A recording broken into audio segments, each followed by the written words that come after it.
afternoon, everyone. I'm going to call this meeting on. We're waiting for one more guy, but he should roll in here. We gave him 5 minutes, so. But we want to, the people don't mind. We'll wait a couple more minutes. We could use it as an organizational, we could find out how many groups are. Yeah. I know we got some groups here, and one group wants to make a presentation, 15 minutes. You're only allowed 3. But if all those people in that group want to give their speaker cards to that individual who's going to use the minutes up, that's fine. But everybody's going to be allowed 3 minutes.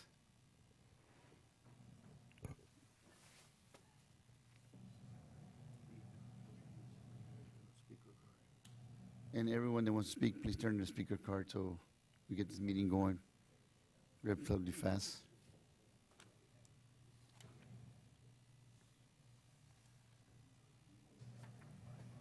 Michael, how many speaker cards do you have? 3, 4, 1 more. 5, 6, 7, 9, 10. Okay. There's 9 speaker cards. 9 speaker cards.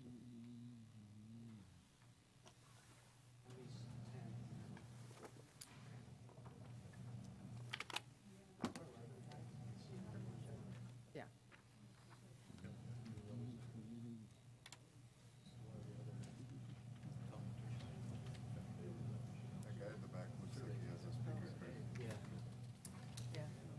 There's another one coming through. Going to remind him again about speaker cards.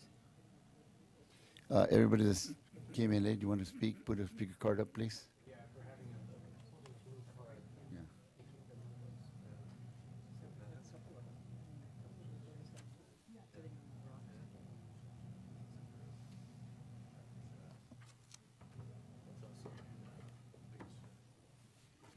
If you're holding a blue speaker card, please come forward and hand that to me, and I'll call you when it's time to speak.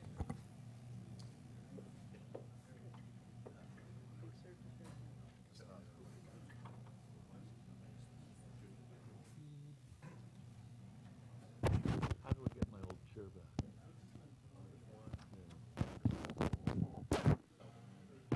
let's face it, the supervisors aren't that important. How do I get my chair back? I want to take legal action to get my old chair back.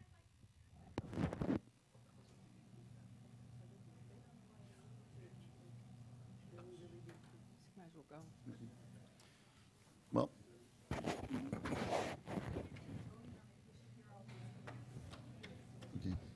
Okay, we'll wait. Can we do posting and roll? Yeah, and then we can just call a break if we need to. Okay, well, this meeting's called to order. Let's do a pledge of allegiance.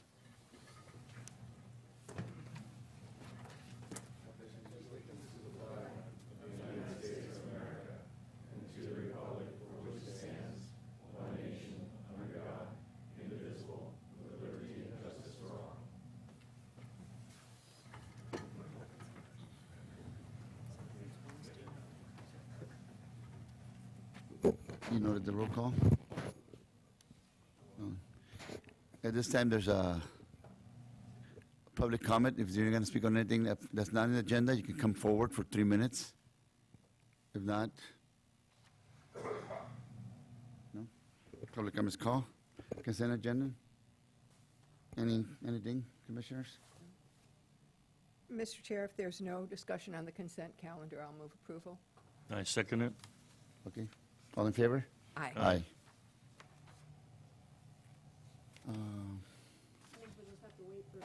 Yeah. We wait for a few more minutes. We wait for one more commissioner to come in.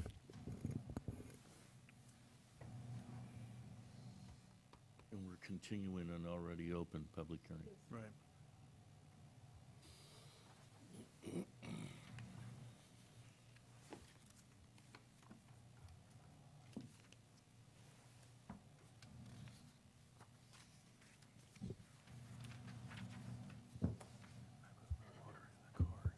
Outside, I'm going to grab it.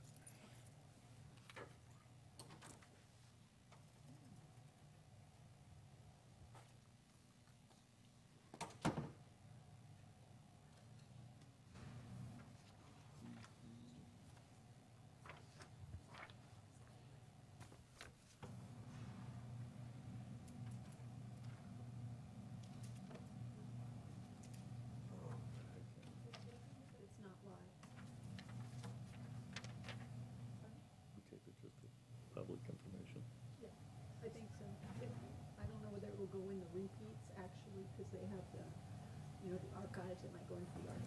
But it usually takes a little while for it to be. Should we just call for a break? Well, let's take a 5-minute break. How's that?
Doesn't taste very good, but it works well.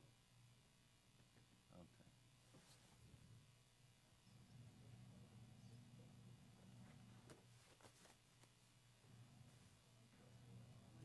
Thank you.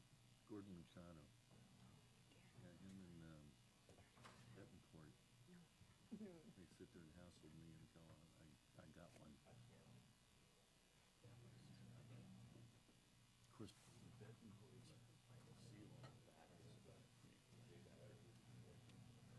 That's all right, no biggie. New Orleans was wonderful.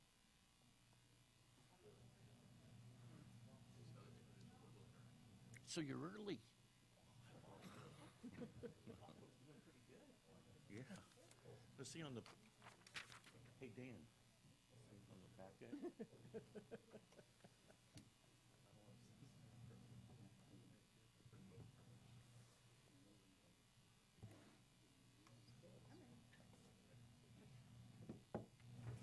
It's all good.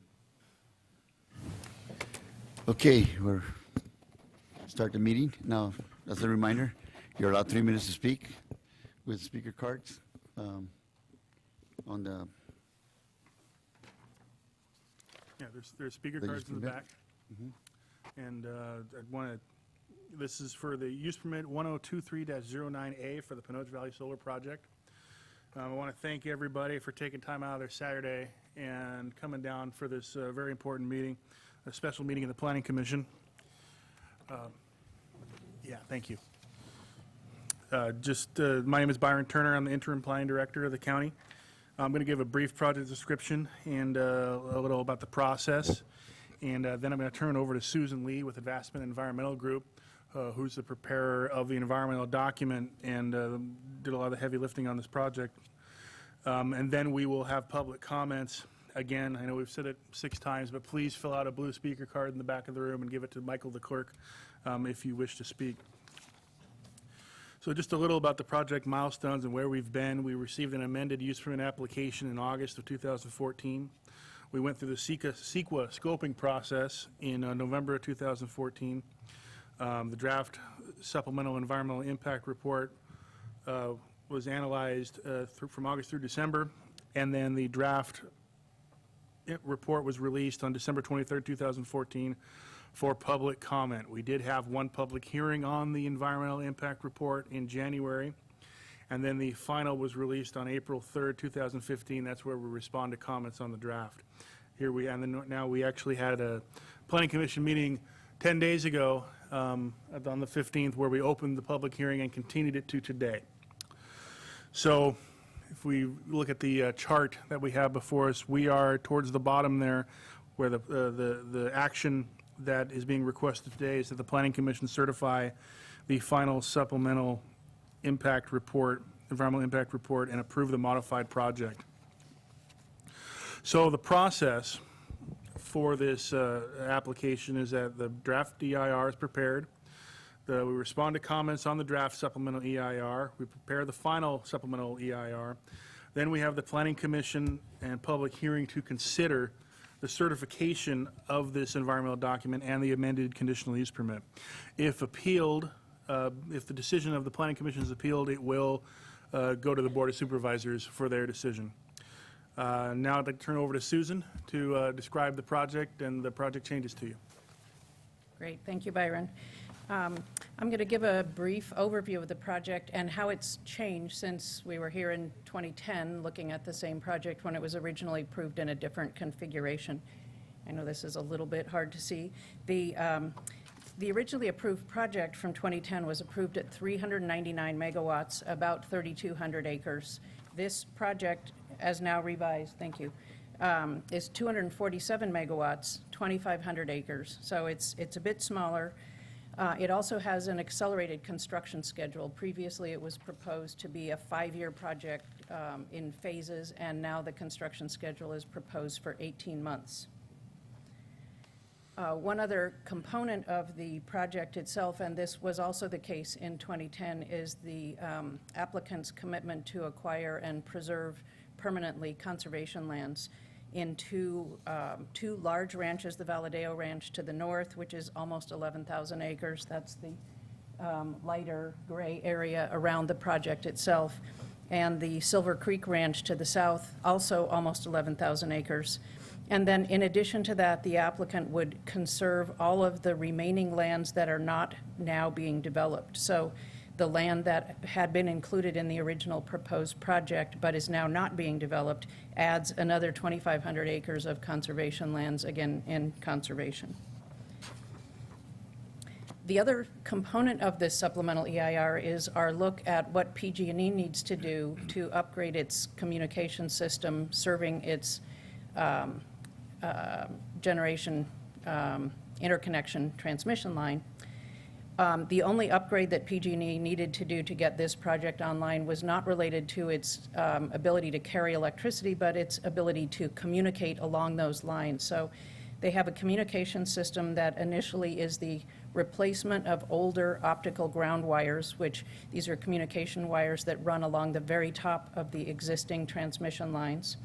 And then a backup system, because PG&E requires a backup system in addition to the initial one, which is a microwave tower system. And I have maps for both of these.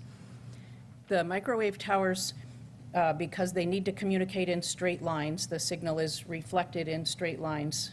There are 4 proposed communication facilities. 2 of them are using existing communication towers that are already there and putting new microwave dishes on them. One of those at Pinoche Mountain, the other one at Call Mountain. And 2 of these locations would be newly constructed towers, one of them at the project site itself, at the project switchyard in the Pinoche Valley, and the other one out at Helm Substation, which is out south of Fresno. The other aspect of the telecommunications system upgrade is one area down just a couple miles, not even a couple miles, this side of Interstate 5 down off of Pinoche Road, where the telecommunications lines would need to be put, instead of running along the top of the 230 kV transmission lines that run into the valley, they would be installed on wood poles because they need to cross under a 500 kV line that's going north-south through the valley. So these little green dots that you see in this inset show where the wood poles would be located. Each of those poles would be taken down and replaced so they can hold the greater weight of these new lines, but they'd be replaced just where they are. The environmental impact report that we prepared covers all the CEQA categories, all of the normal issue areas, and within each of these disciplines that's listed here, there are 2 sections of analysis. The first one covering the revised solar project and looking at whether the changes to the project or its schedule or its size would affect the way the impact analysis was done in 2010. And the second component is what are the impacts of the PG&E upgrades. And for each of those, because this is a supplemental EIR and not an original EIR, the focus of the impact analysis, particularly for the revised solar project, was looking at whether the impacts became more severe, whether there were new impacts, and characterizing the impacts that result from the changes. And then this slide shows the impact class category that's used in the EIR. Class 1 being significant impacts that cannot be mitigated. Class 2 impacts that can be mitigated with mitigation that's incorporated in the EIR today and presented to you for consideration for adoption. Class 3 impacts that are less than significant, not requiring mitigation, and beneficial impacts. Whoops. This slide just basically counts up the number of impacts that fall into each of the categories after our analysis in the supplemental EIR. Actually, the numbers of impacts and the significance didn't change from 2010, even though there were quite a few changes to the mitigation measures. The significant and unmitigable impacts remain as they were in 2010, visual impacts and noise. A lot of biological resources impacts in the significant but mitigable category. A lot of other impacts in that category as well. Cultural resources, air quality, traffic, groundwater. The two impacts that remain significant are highlighted here. The aesthetics impact, which is basically the result of a substantial change in the views in the Pinoche Valley, going from an undisturbed landscape to one with a couple thousand acres of solar panels and a new electrical switchyard and some operation and maintenance facilities. That impact was found to be significant both for the construction phase and for the operational phase, the long-term presence of the project. Also, construction noise was found to be significant because the construction itself requires proximity to some sensitive receptors. It's a shorter period of time than it was before, but it's hard to do that construction in all cases below the county standards.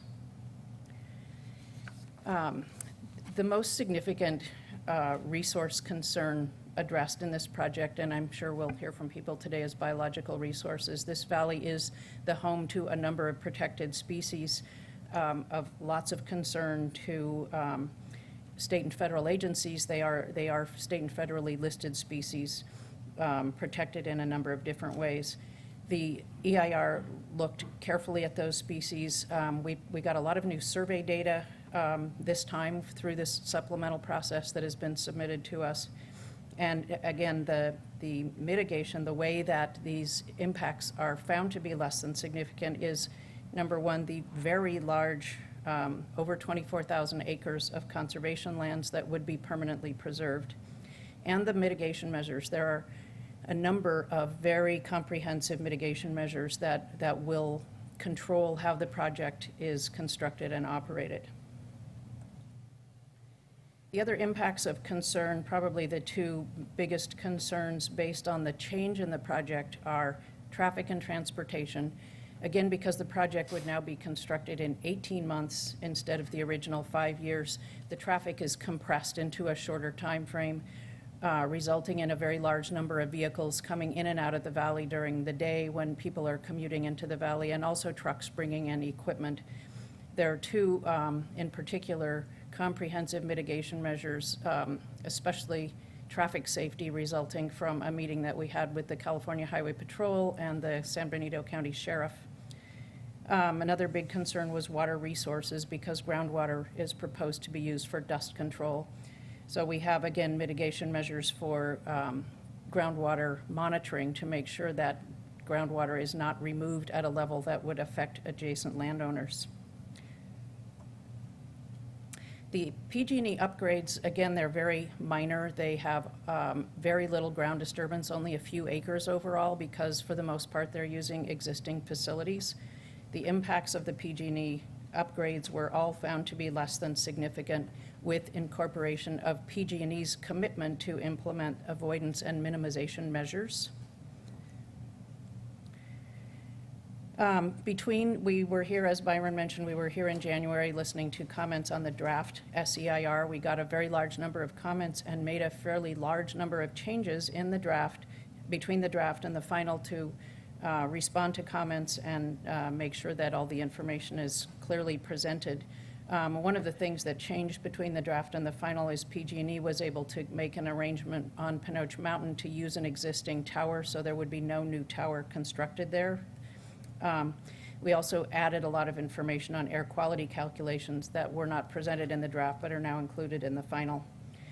And as I mentioned, we've modified traffic safety measures based on consultation with the CHP and the sheriff to make sure that that mitigation measure would account for and ensure traffic safety in a more intense traffic situation.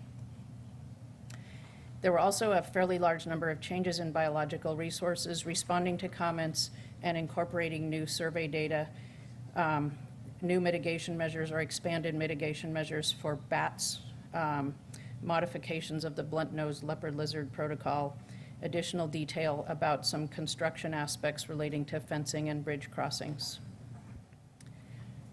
Turn this back to Byron. So the Planning Commission action today then is to conduct a public hearing, which has already been was opened on the 15th and continued to today. So we're conducting that public hearing right now regarding the Supplemental Environmental Impact Report. Review and consider the SEIR as well as all written and oral comments received, and you did receive some additional comments today. Consider whether to approve the resolution certifying the final SEIR and adopt findings, a mitigation monitoring and reporting program, and a statement of overriding considerations pursuant to CEQA, and approve an amended conditional use permit application. That resolution, the proposed resolution, it would adopt the findings required by the California Environmental Quality Act and amended conditional use permit application. It would adopt the mitigation measures to reduce any significant environmental impacts where feasible and recommended in the SEIR. It would adopt the mitigation monitoring and reporting program and adopt the statement of overriding considerations. So with that said, it is staff's recommendation that the Planning Commission adopt resolution number 2015-02, which would certify the final supplemental environmental impact report for the revised Panoche Valley Solar Project, adopting findings required by the California Environmental Quality Act, adopting mitigation measures to reduce any significant environmental impacts where feasible and recommended in the final SEIR, adopting a mitigation monitoring and reporting program, and adopting a statement of overriding considerations. And then number 2, make the use permit findings set forth on pages 8 through 22 of your staff report, and approve use permit 1023-09A, subject to the conditions of approval contained in the staff report. We are here for any questions of the commission, Susan and her team, as well as planning staff. But that concludes our presentation, and so you may ask any questions or turn it over to get comments from the public. Any questions, anybody? And then my understanding is the applicant would like to make a short presentation. The applicant? Yes. Okay, so it's open for public comment. Do you want to, why don't we have the applicant come up first?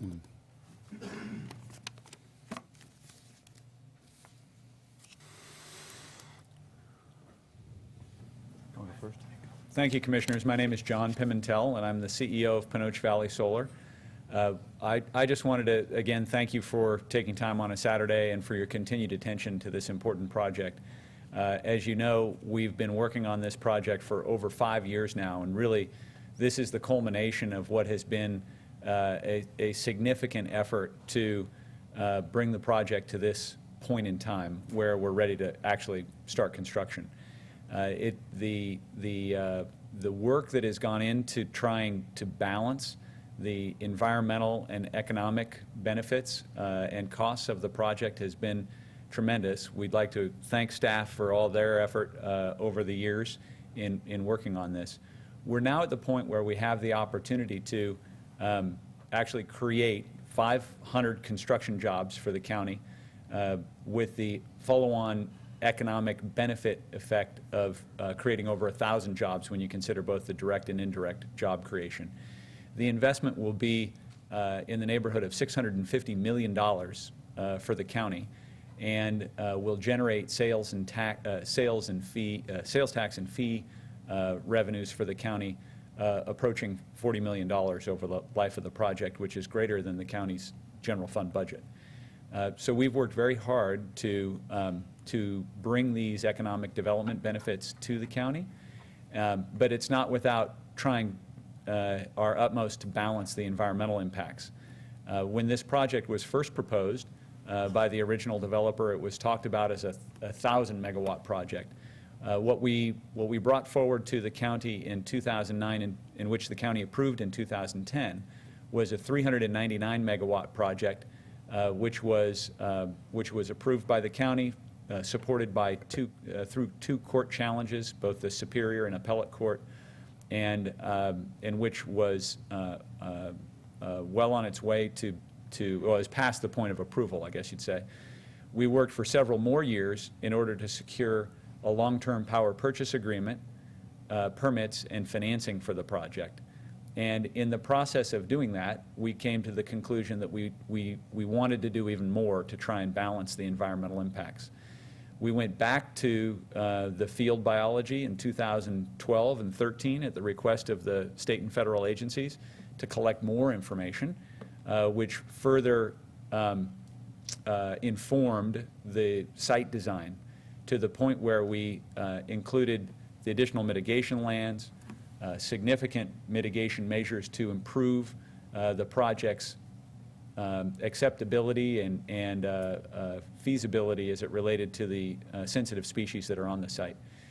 That additional biological work and mitigations changed and reduced the economics of the project significantly, but we decided to press on because of the commitments that we'd made to the county, in particular the economic development opportunity. At this point, we now have the leading biologist for the San Joaquin kit fox endorsing the project as saying that it is an important and critical aspect of the regional recovery efforts of the kit fox and its related species.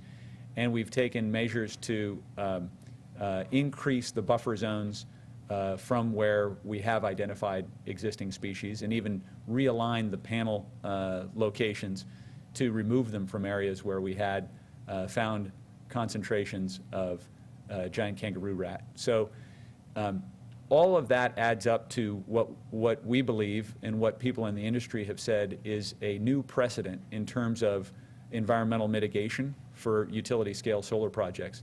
We're essentially putting aside 40 square miles of private land for the permanent conservation aspect of supporting these species. In an industry where typically minimal conservation, sometimes 3 to 4 to 1 conservation is the norm. So we think that that new standard is something that the environmental community should be celebrating and supporting. And in the end of the day, this project will provide enough renewable electricity to fuel 68,000 homes with 100% renewable energy, and will reduce the carbon in the atmosphere, the equivalent of 530 million pounds a year of burning coal if our electricity was compared to that as the standard of CO2 generation. So I would only ask that as the commissioners consider today's action, know that we've already, the county has already approved the EIR, the courts have already supported the EIR.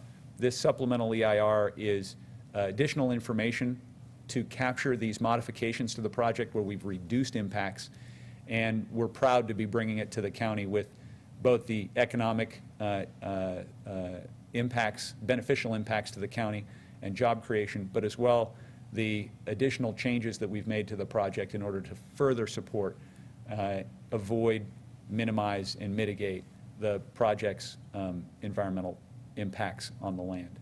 So thank you for your consideration. If you have any questions, we're available, and I'll turn it over now to... Mr. Chair, could I ask one question? Go ahead. The development agreement has not been touched, is that correct?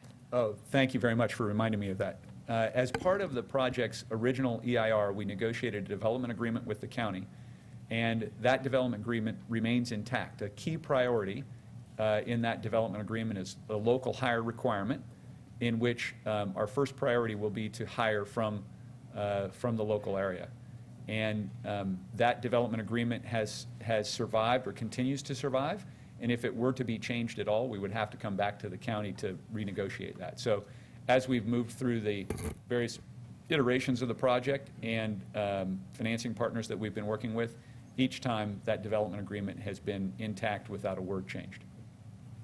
And you might notice I put the development agreement as condition of approval number 11 so that it definitely ties it to this project as well. Thank you, Barbara. Great. Good afternoon, Commissioners. My name is Jason Rederer, and I'm here on behalf of the applicant. I'm intimately familiar with this project, and along with your esteemed County Council, successfully defended the county back in 2010 against some of the litigation challenges to the adequacy of the EIR and the approvals. You have heard in the letters, and you will hear claims today that the SEIR is inadequate, that studies are flawed, more studies are required to understand impacts, and that the proposed mitigation measures won't do anything to reduce the impacts. And you might recall hearing these same claims in 2010, which the courts ultimately rejected, the trial court and then the Court of Appeal, and upheld the adequacy of the EIR. There are important CEQA principles to keep in mind as it relates to your certification of the SEIR, and these principles are embodied in case law or in the CEQA guidelines or in the statute itself. One of them, the purpose of the SEIR is not to reevaluate the environmental impacts of a solar project at this site. That was already done and comprehensively addressed in the 2010 final EIR, which the courts again concluded complied with CEQA. The purpose of the SEIR is simply to update the information in the 2010 EIR for the revised project and to address the impacts of the incremental changes. Technical perfection in an EIR is not required. Instead, CEQA requires adequacy, completeness, and good faith effort at full disclosure. There will always be differences of opinion or disagreements with an EIR's conclusion, especially on controversial projects like this, but those don't render an EIR inadequate. The county also has broad discretion to determine how environmental issues should be studied. Claims that impacts must be analyzed in a different way or that other studies might shed additional light on some of the analysis and conclusions don't mean an EIR is inadequate. An agency is not required to undertake every recommended test or research in evaluating a project's environmental impacts. And the county can absolutely rely on the technical expertise and analysis and conclusions of the consultants that worked on this project regarding the impacts of the project. And there's no shortage of experts who have worked on this project, I assure you. There's an extensive list of about 17 different consultants and a summary of their professional credentials that are included in Section H of the final SEIR, if you look at that particular section. And those are experts in addition to all the experts that the applicant has utilized and has assisted with this project. So as it relates specifically to the project, like I mentioned earlier, the county's already approved a project that would result in environmental impacts that were disclosed in the 2010 EIR. That approval becomes the baseline upon which the effects of the revised projects are evaluated. The physical conditions of the site have not changed since 2010. All of the same wildlife species are on the site that existed back then. Agricultural activity is the same. Marginal grazing, essentially. Air quality is the same. So all your baseline environmental setting conditions are the same. Therefore, there are no new environmental impacts of the revised project, as was demonstrated in the final SEIR. But by reducing the size of the project from 399 megawatts to 247 megawatts, the overall disturbance area has been reduced by 700 acres. And that in turn has resulted in a lot of incremental reductions in impacts, particularly the permanent impacts due to ground disturbance, such as biological resources impacts, agricultural resources impacts, and other impacts like aesthetics, for example. The only previously analyzed impacts that would slightly increase relate to impacts during the temporary construction period, which is now 18 months as opposed to a 5-year construction period in 2010. That's due to some of the increase in the daily amount of earthwork that's going to be undertaken, some more heavy equipment on site, and then more trucks and construction workers coming to the site as well. These impacts relate to mainly noise, air quality, traffic, and water supply that Aspen mentioned earlier. And then to address these temporary construction impacts, the EIR includes some strengthened mitigation measures, also includes a couple new mitigation measures, particularly as it relates to traffic safety. So for every significant environmental impact of the revised project, you have findings that are attached to your resolution that explain what that impact is and explain how the different mitigation measures, the comprehensive mitigation measures, reduce that impact. So I'll also note, too, that last night there were a few letters received by the county at the 11th hour demanding that we recirculate the draft SEIR due to some additional information, some minor changes that were made to the draft EIR as a result of some of the comment letters that were received on the document. CEQA is very clear that recirculation is not required, where changes merely amplify or clarify some of the conclusions in the draft EIR, which is precisely what happened here. So I would, with all that, I would request that the Planning Commission certify this SEIR.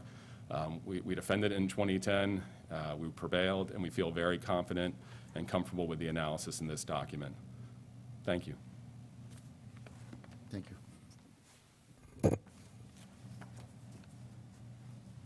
So now it's public comment. Michael? Tim Hill.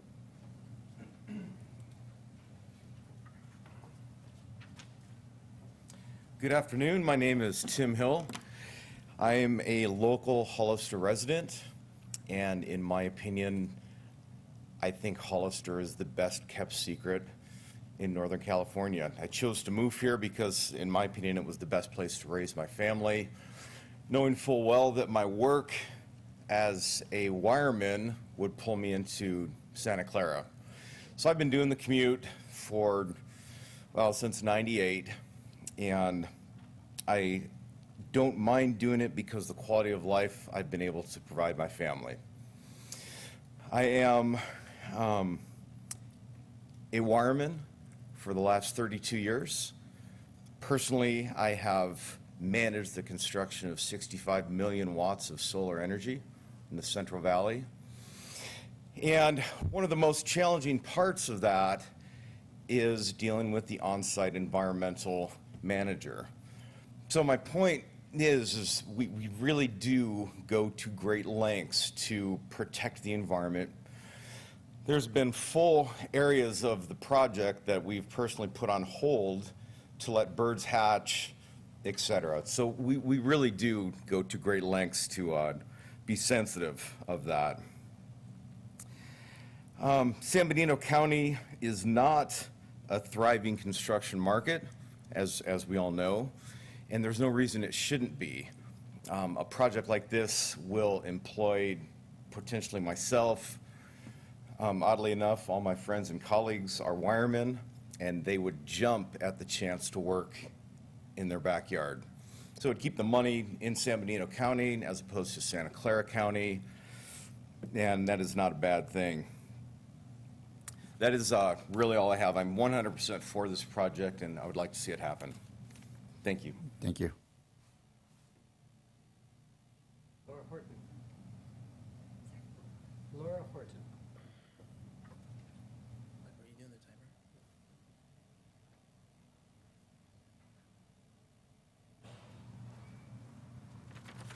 Good afternoon, Commissioners. My name is Laura Horton, and I'm here on behalf of the San Benito Residents for Responsible Development. We're here today to respectfully request that the Planning Commission not approve the project and deny certification of the supplemental EIR, pending recirculation of a revised SEIR for the following reasons. First, the SEIR does not adequately describe the existing environmental setting for biological and water resources for the revised project. For example, surveys for vernal pool fairy shrimp, which are protected under state and federal law, have not been conducted since 2010, yet this threatened species frequently disperses to new locations, and the county knows that suitable habitat exists across the project site. The SEIR is inadequate because mitigation protects only those pools where species were found 5 years ago. The SEIR is not even consistent as to how many pools actually contain the species in 2010 and how many are being protected now.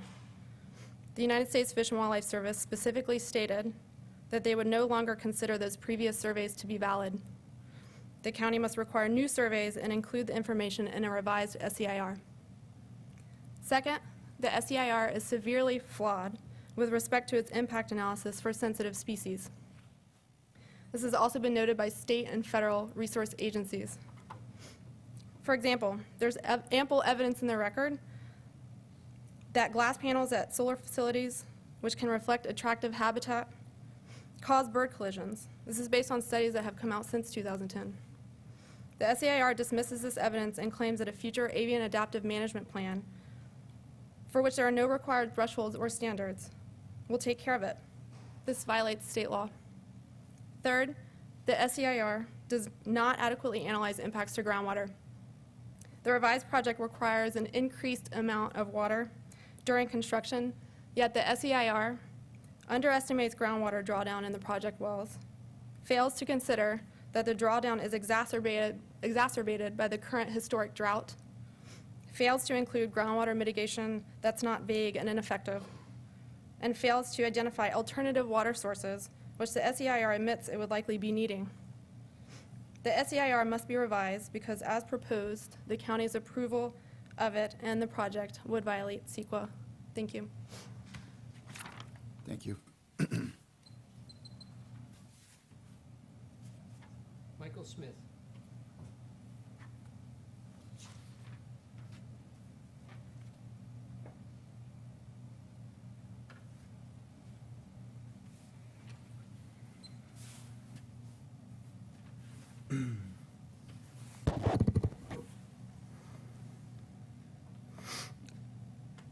Good morning, Mr. Chairman, or good afternoon, I suppose. And County Planning Commissioners, my name is Michael Smith, and I live in Hollister. I'm a former County Planning Commissioner and community member, actively interested in the creation of new jobs, improving economic development, and supporting federal and state goals of investing in solar power plants as California intends to raise the state's renewable energy mandate to 50% from 30% by the year 2030. I urge you to accept staff recommendation to adopt resolution number 2015-02, certifying the final supplemental environmental impact report for the revised Pinochet Valley Solar Project, and make the use permit findings set forth in the staff report, and approve UP 102309A, subject to the conditions of approval contained in the staff report. According to the White House website, Advancing Clean Energy, President Obama has also taken an all-in-one approach innovation that starts with strong commitment to basic and applied energy. That is why the administration made the largest investment in clean energy in American history and has launched several initiatives to advance clean energy deployment. Since the President took office, the U.S. has increased solar electric generation by more than tenfold and tripled electricity production from wind power.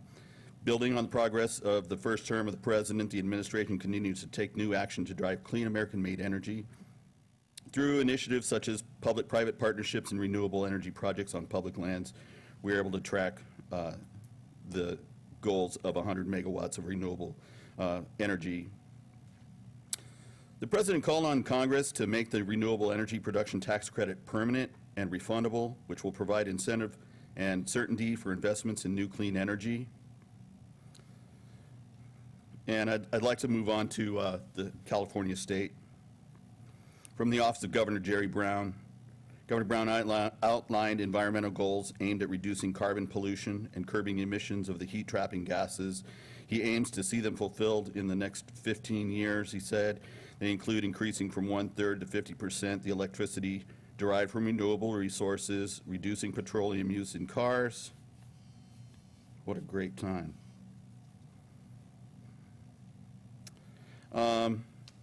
Investments in clean energy produce 2 to 3 times as many jobs per dollar as gas, oil, or coal, and dollars invested in clean energy tend to stay in California instead of other states.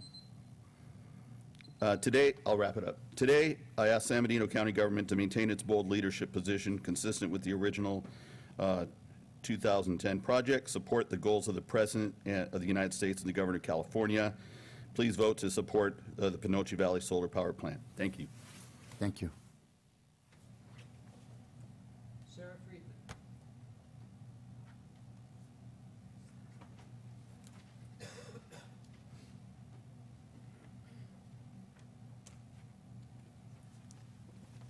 Good afternoon, and thank you. My name is Sarah Friedman. I'm here on behalf of the Sierra Club to object to the certification and issuance of the conditional use permit, urge the county to recirculate. So as I appreciate very much the presentation so far, and in particular the most recent one, the Sierra Club is a very strong supporter of solar energy. Our #1 mission right now is fighting climate change and getting rid of coal power whenever possible. I'm a little nervous because this is the first time I've ever presented to a planning commission or a board of supervisors opposing a solar project. Most times that I come before this is to support projects. I've personally worked to support 2,000 to 3,000 megawatts of solar projects in California that provide environmental benefits and good jobs. The jobs issue is one that I understand very well.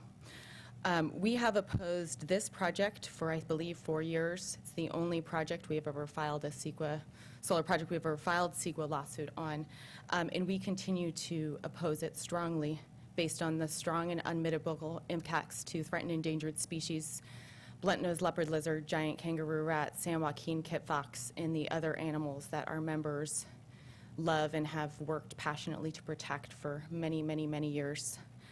You know, we particularly want to work with the county to find locations in San Benito County that can provide these good economic benefits and jobs without harming such critically imperiled species and the jobs that go along with them. You know, we have a lot of members who come here to bird, who use this for ecotourism.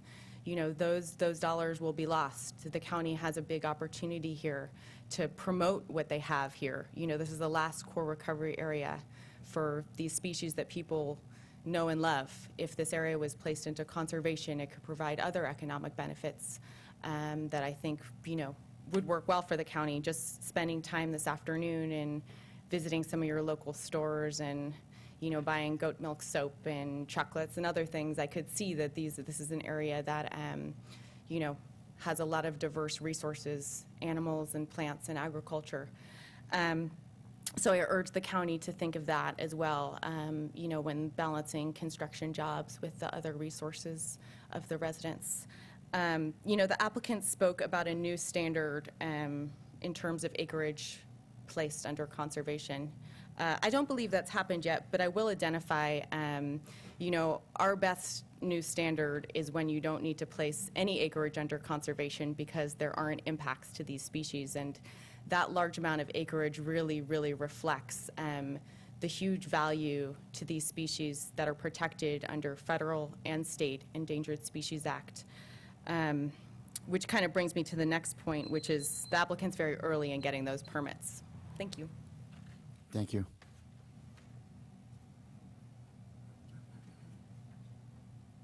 Kate Kelly.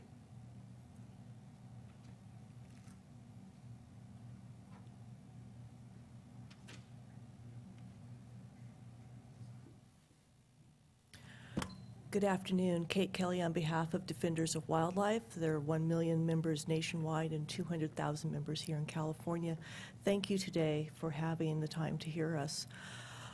We strongly support renewable energy projects and have worked to facilitate the well-sited projects across the state of California, much like Sierra Club has done. And so it is not where we want to be here today to speak with you about this project.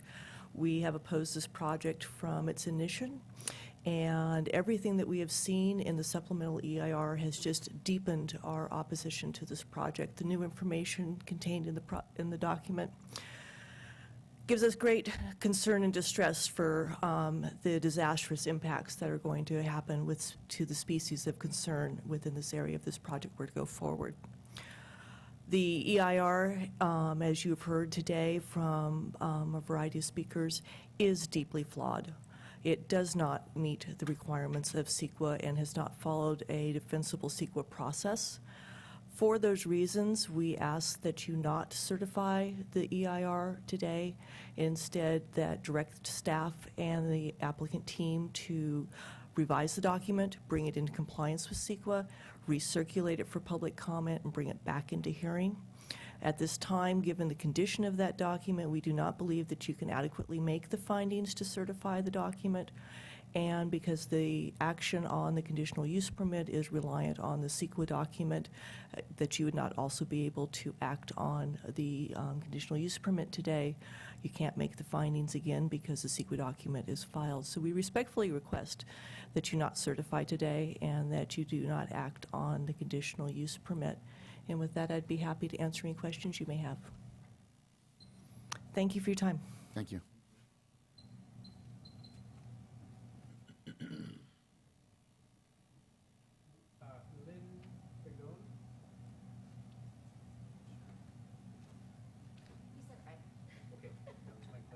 That's okay. Good afternoon. My name is Lynn Fagoni. I am here on behalf of California Women for Agriculture. We are a statewide organization that has been in San Benito County for over 40 years, but I am actually here not only as a representative, but I live here in Hollister. So this is very important to me, and I wanted just to give you a few things that I think you should consider. You know, California Women for Agriculture believes that it is our country's best interest to develop a smart energy policy that would use present technologies, develop ones, and expand renewable energy sources that would help build high-tech industries, create jobs, give us more flexibility in dealing with unstable world oil markets, and improve the health of our air, water, and atmosphere. For many reasons, this project is aligned with our policy and goals on energy, which include ensuring stable and affordable sources of energy, which is very important to our community, the development of clean energy technologies, continued investments and incentives to make current technologies more efficient and cleaner, and new renewable sources and more acceptable, continued global efforts to support energy policies that produce cleaner environment, supply affordable energy to everyone, and of course supporting a global energy transition that ensures a sustainable energy supply to the global economy. You know, the project will generate tax and fee revenues to San Benito County, including over $30 million in sales and use taxes and more than $6 million in property and general fund revenues. This will provide increased, desperately needed finances to the county general fund and for essential public services to San Benito County citizens such as public safety, fire, education, infrastructure, health, and social programs. And as I drive up 25, I see the new developments, and I have to wonder, how are we going to fund that as we have more people come to this amazing community? So this project would support that. You know, this major investment will be a catalyst for the development of green-collar jobs and provide great inspiration for our children, like mine who are here with me today, to seek education and careers in STEM, science, technology, energy, and math fields. So for this reason, we support the project and the efforts to get the project vetted, approved, permitted, constructed, and operated in the timelines to meet local, state, and federal goals for our communities, investment and environment. Thank you. Thank you.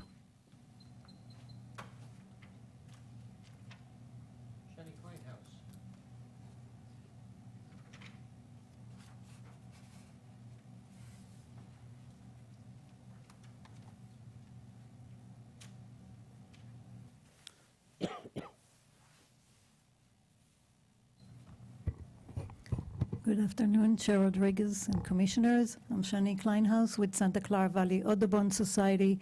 We have also engaged with this project since 2009 and opposed it from the start.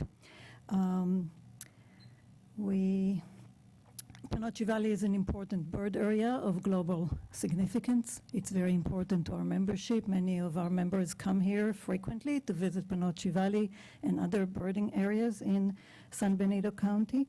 And while we understand the need for jobs and development here, we think Panoche Valley is the wrong place for it.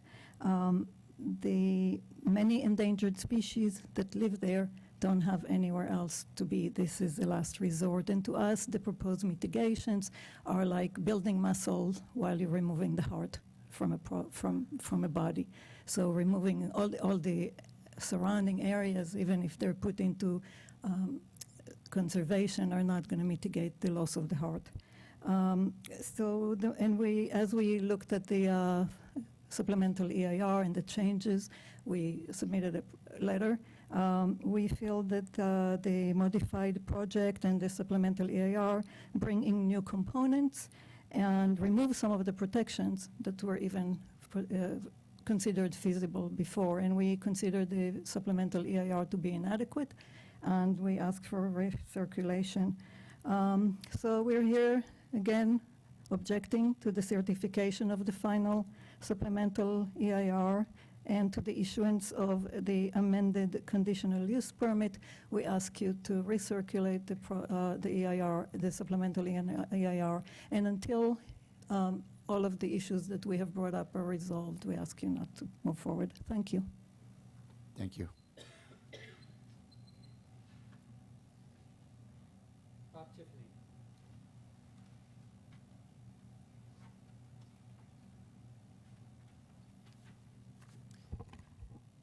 Good afternoon. I am a longtime, Bob Tiffany, longtime resident, business owner. I'm also here representing the San Benito County Business Council, which represents nearly 30 businesses that are local here. You know, listening to the comments being made, pro and con, it's hard to believe that this project has not already gone full speed ahead. This is an amazingly good project for this county. It has broad support within our community. There was a public opinion poll that was done that received 71% support, which is incredibly high. So it's supported by business people, residents alike. It's not surprising. It's a clean energy project which will bring very important, much needed economic vitality to this county. As has already been stated, over 1,000 jobs, upwards of $40 million in sales and property tax revenues. This community, I think, as all of you know, continues to struggle. While the Bay Area booms, our economy here continues to struggle. And this is the kind of project that this community badly needs. And as we've heard, best of all, it's a clean project. It's been mitigated to the point that it's going to start a precedent for these kind of projects going forward. Although there's never going to be 100% support in a community for a project of this size, what's ironic is that the primary opposition for this project comes from out of our community, as is so often the case.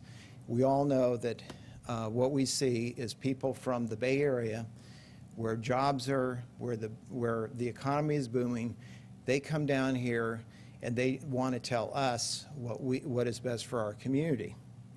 And you know, they don't live here, they don't work here. With a few exceptions of goat soap or what have you, they don't spend their money here, and they want to tell us what's best for us. And yet, when this project, if they continue with the strategy of delaying this, delay, that's their strategy to the point where it won't get done, they're going to go back to the Bay Area where it's booming, and we're going to be left, as usual, holding the bag. So I would strongly support you to approve this amendment and get this project moving forward. Thank you. Thank you.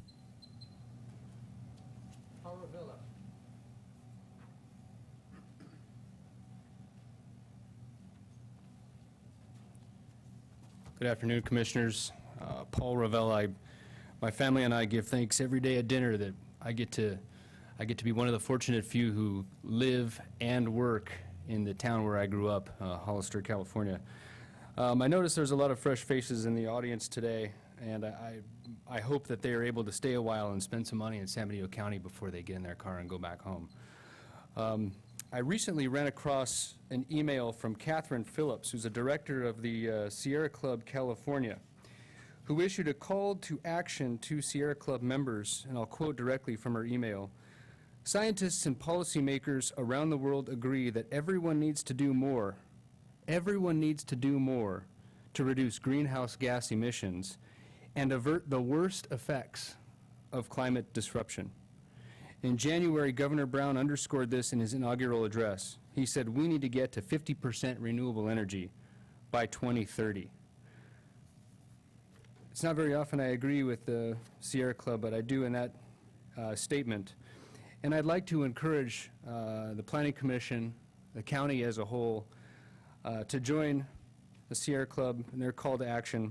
The White House, as Mr. Smith mentioned earlier, Governor Brown, the California Latino Legislative Caucus, United States Congressman Sam Farr and Valadeo, California Senator Canella, California Assemblymember Alejo, the San Benito County Business Council, as mentioned by Mr. Tiffany, the San Benito County Chamber of Commerce, the San Benito County Economic Development Corporation, the San Benito County Farm Bureau, California Women for Agriculture, the Monterey Community Power Project, Joint Venture Monterey Bay, Gavilan Junior College, the Monterey County Business Council, Bruce McPherson, and the local League of United Latin American Citizens in supporting this project to help California achieve its goals of a clean, renewable energy supply. Thank you very much. Thank you. Marty Richmond.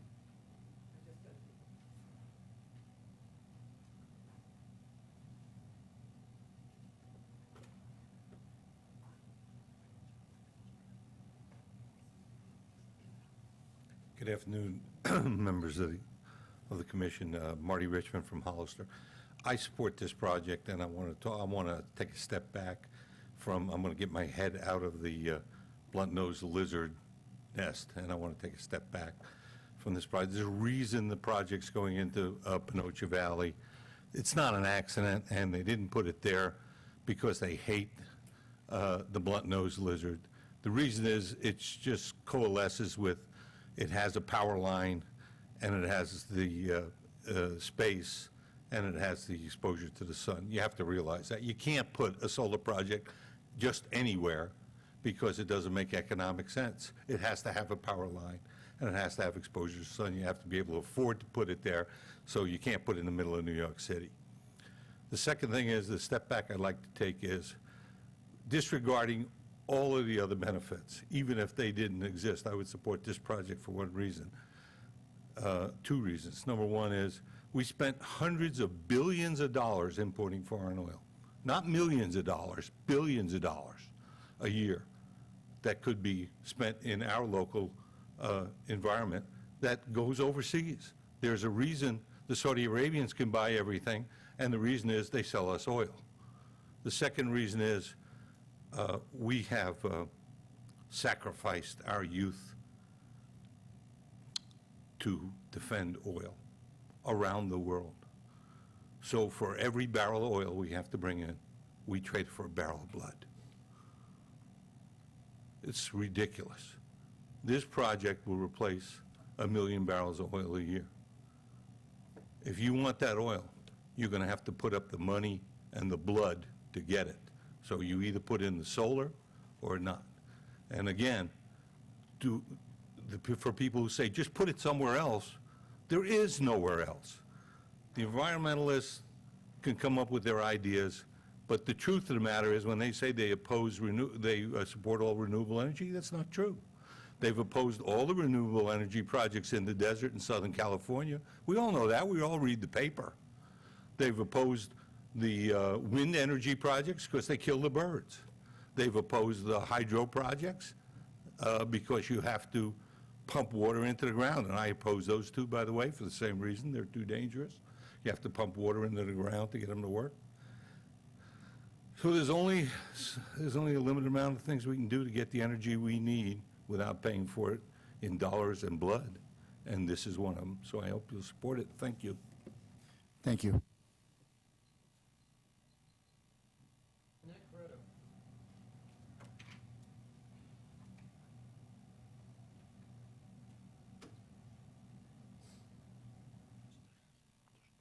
I hadn't planned to speak, but after listening to someone say that nobody local opposes it, we have a 4,000-acre ranch in Panocha, and I have to tell you, it's one of the most beautiful places I've ever been. We are to the point where we say solar energy is so magnificent. I say put your sites on buildings, let them generate at the site. But again, when you transmit, you're losing part of that power on the way. Now, I'm a layman person. I actually don't know a lot about this. But I do know that technology is coming to a point that there will come a time that these type of sites we will find they will have been unnecessary. You are destroying an environmental area that is unique. And I've never really been, I suppose, and you call myself an environmentalist, but I love the land. Yes, there may be jobs to be made, but there is also a price you're going to pay for doing this by destroying such a unique area. We also don't know how much water they're going to be using. Our livelihood depends on water and the springs we have. Without that, we have nothing. I still haven't heard a lot about that. Solar energy, we're talking like it's going to save California. I know they're handing us ideas of 20 and 30%, but I read an article not too long ago that said that in America, it isn't even or is about 1% of the power of America. So solar is not going to save California or make it clean and clear. And what I see is a destruction of a unique, beautiful place. There are other sites if you're going to do things like this, but I truly think that there's going to come a time very quickly in which these large sites won't be necessary. We will have come to the point like we did with the computer itself.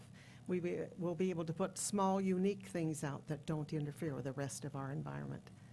So as you can understand, I very much oppose the project, and I would hopefully think you would consider the words I have to say.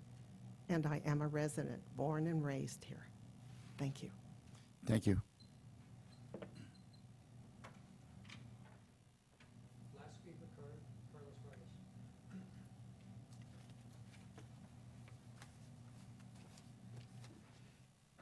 Good afternoon, commissioners. My name is Carlos Vargas. There's something that I'm going to tell you guys. Back in '76, people from the Bay Area didn't know that, we exist here in Hollister. I played for the first Hollister City League soccer team. After we won the '77 championship, I'm talking about San Jose Soccer League, of course. We won '77, '78, '79, 3 championships on the road. Now people from the Bay Area start knowing where Hollister is. Back then, they didn't even know where Hollister was. So now, after so many years, I've been coaching and having some youth soccer programs. First of all, I would like to thank Mr. Pimentel to bring this great project to our county, because this project will generate a lot of jobs. So how important it is for us, the people that we really love this town, very. Because after so many years of running these soccer programs, there's been so many times that, parents, families, been approaching me and asking me, that they cannot enroll, their second or third kid in my programs. The reason, because they can't afford it. And when I say they can't afford their kids playing in our programs, is because all they have to pay is soccer shoes. Soccer shoes, as you know, they cost but between $30 and $70. But believe me, there's some families that they really would like to enroll their kids in our programs, not just only in soccer, but in our baseball league or basketball league. But it's very hard for them when only dad or mom are working. Now that we have this great opportunity, creating so many jobs in our town, come on, let's take advantage. I understand that everybody is doing their part, so let's do ours, which is support this project that is going to bring happiness to so many families in our county. Once again, like I said, parents will have a little bit more money in their pockets, and they will support their kids playing sports in our county, in our city. And to end this conversation, let me tell you something that probably you already know. But don't realize that Hollister, our Hollister, it's a little city of big athletes and good people. Thank you. Thank you.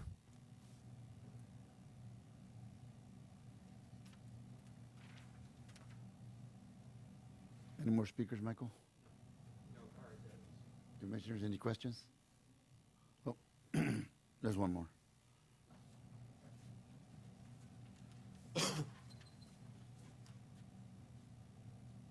Hi, my name's Daryl Lucas, and I own property there in Panoche Valley. I own property right there in Norton and Bernardi Road. And like Ms. Coroto said, I stayed on their ranch before they even owned it when I was 7 years old. I'm 55 now. My whole family's been up there from New Hydro all the way down.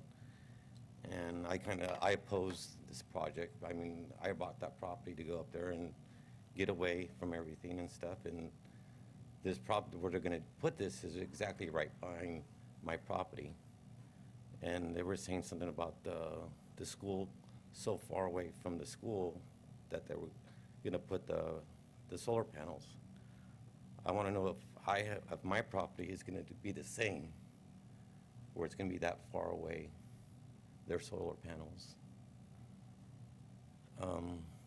Like I said, I've been up there all my life, and I don't want to see this up there, and I'm sure a lot of other people don't. That's all. Thank you. Thank you.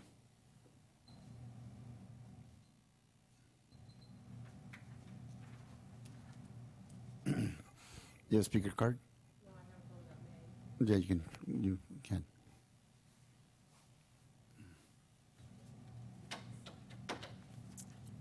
Good morning, or good afternoon. My name is Lori Woodall. I'm a resident of the County of San Benito, and I was here in 2010 in support of this project, and I was very disappointed to see the delay in it. And by the fall of 2011, the Hollister School District had come in and put solar panels on all the schools. I live across the street from Calavera School, so I watched that.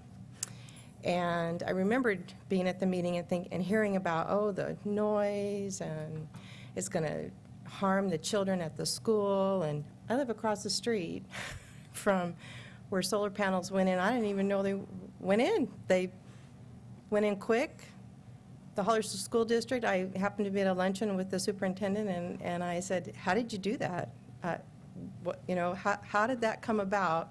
How did you sneak that under the wire when we can't get our solar farm out in Panoche? And he said, well, we just made arrangements with whoever the vendor was, and we're hosting the panels. We didn't actually buy the panels, and in exchange we got, it was something like $18 million in reduced energy costs for the Hollister School District over a period of, I think, 8 or 10 years. I said, wow. So my point is, I support this project. I've lived in Hollister for 27 years. It was a very sleepy town. It almost still is a sleepy town today. I will tell you, I did work for the County of San Benito for 8 years, and while I was there, there's no measurable impact to our local economy by birders that come here or people that come and go out to Panoche Valley or almost any place else. Pinnacles, they don't stay the night. Some people do come and camp, but they camp.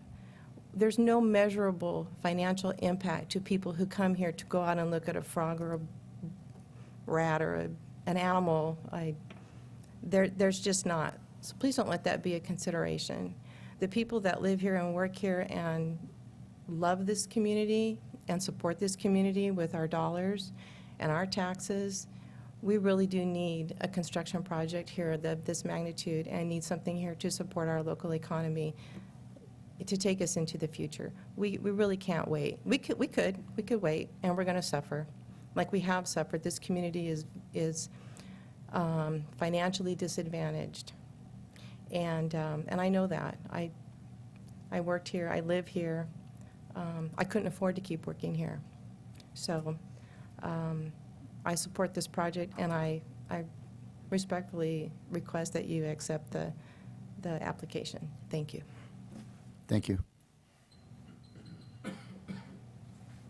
No more speakers, Michael? That's it?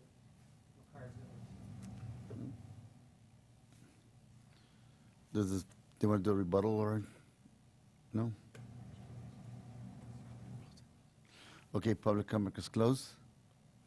And now we bring it up on discussion between us. I don't really have anything. Commissioner Garcia, Commissioner Levy. I don't have anything.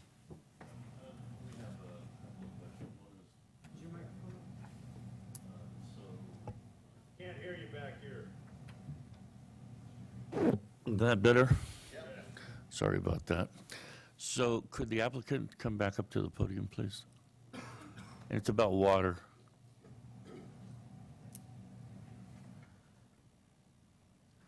So is it financially feasible to import water that it would take to take care of the project?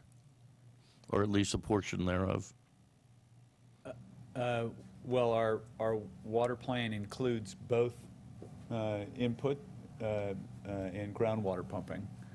And we have evaluated the groundwater pumping as part of the overall analysis of the project and find its impacts to be acceptable. Okay. The other one is I'll invite Eric to comment. Okay. Yeah, just Identify yourself. Eric Chernus from Panoche Valley Solar. So we did a pretty significant amount of aquifer testing. Panoche is actually a pretty unique place. It has its own aquifer out there. And so we did quite a bit of testing back in 2010. And as part of, in preparation of this supplemental EIR, there was additional testing that actually happened just in the summer of last year. I'm really focusing on, more of the larger issue associated with drought that we've been experiencing to try to better understand that aquifer, because sometimes individual tests only tell you so much information, and the seasonal changes that occur are pretty important. Water's important for this project site during the construction time frame, just due to the dust that would get generated in that area. There's not a lot of ground cover, both based off of the lack of water within the region, and also based off of the grazing practices that are out there. And so water is very important, and it's been an important economic decision-making factor for this project, that Panoche is in a very unique region based off of its aquifer that's there. And we feel confident that and we've demonstrated it by providing the test reports that we've done in different pump tests and trying to test that aquifer. So there's a little bit more detail on kind of how we've approached water on the project. Thank you. Second question would be, on the development agreement, you're talking about using locals. Are we talking, because that borders Kern, Merced, and San Benito, are you talking about specific manpower coming from San Benito County only? So the way that we've been dealing with it inside of our construction contracts is we've passed on the requirements inside the development agreement to our construction contractor. And we've been working very hard. There are different kind of labor rules of how different constituents actually are hired for large construction projects like this. And That's kind of a yes or no question. Well, the answer is yes. Their number Okay. one priority Thank inside their you. contract is Thank you. San Benito County labor. I thank the applicant. Yeah, and on that point, Commissioner, we are holding job fairs locally. I think we heard some of the other commentary from folks with the Bay Area economy booming. It really creates an opportunity for us to